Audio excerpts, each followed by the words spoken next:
গত 14 তারিখ ban period শেষ হওয়ার পরে 15 তারিখ থেকে সমুদ্রে মাছ ধরতে গিয়েছে মৎস্যজীবীরা। ইতিমধ্যে কোনো কোনো মৎস্যজীবী ইলিশ নিয়ে ফিরেছে, কেউ কেউ এখনো পর্যন্ত মাছের মুখ দেখতে পায়নি। তার মধ্যে আবার প্রাকৃতিক বিপর্যয়ের ঘোষণা। 30 থেকে 40 কিলোমিটার বেগে বইবে ঝোড়ো হাওয়া। গভীর সমুদ্রে মাছ ধরতে যাওয়ার উপরে নিষেধাজ্ঞা জারি করলো মৎস্য দপ্তর। মৎস্যজীবীদের কুলে ফিরে আসার জন্য জানানো হয়েছে। কাকদ্বীপ, নামখানা, পাথর প্রতিমা ও ফ্রিজারগঞ্জের প্রশাসনের পক্ষ থেকে উপকূলবর্তী এলাকার স্থলপথে এবং জলপথে মাইক নিয়ে প্রচার শুরু হয়েছে।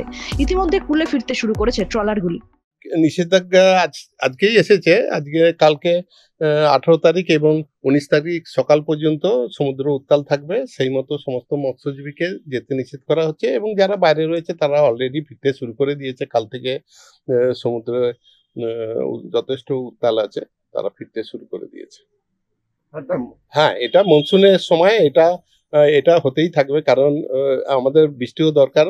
আর এই সময় হতে থাকে, যখন খারাপ থাকবে আবার কাল পরশু করে আবার ট্রলারগুলো বেরিয়ে গেলে মাছ ধরা পড়বে নিশ্চয়ই। আমরা আশাবাদী সমস্ত যে এগুলো থাকে, যে ওয়েদারের যে এগুলো থাকে সব ঠিকঠাক রয়েছে, মাছ আমরা পাবো। তো 1-2 দিনের জন্য ওটা কিছু নয়। কয়েকটা ট্রলার, বেশ কিছু ট্রলার মাছও পেয়েছে সিজনের প্রথমে। এটা আমাদের জন্য খুবই ইয়েতে আশা করছি আমরা এবছর মাছটা পাবো। বৃষ্টির জন্য কি মনে হয় আরো ইলিশ হওয়ার চান্স?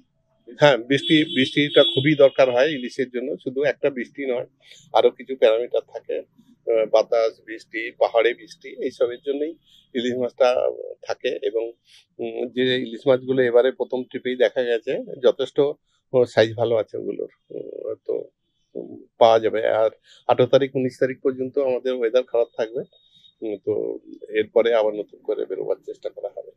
দক্ষিণ 24 পরগনা থেকে নিজস্ব প্রতিনিধির রিপোর্ট, এনএম নিউজ।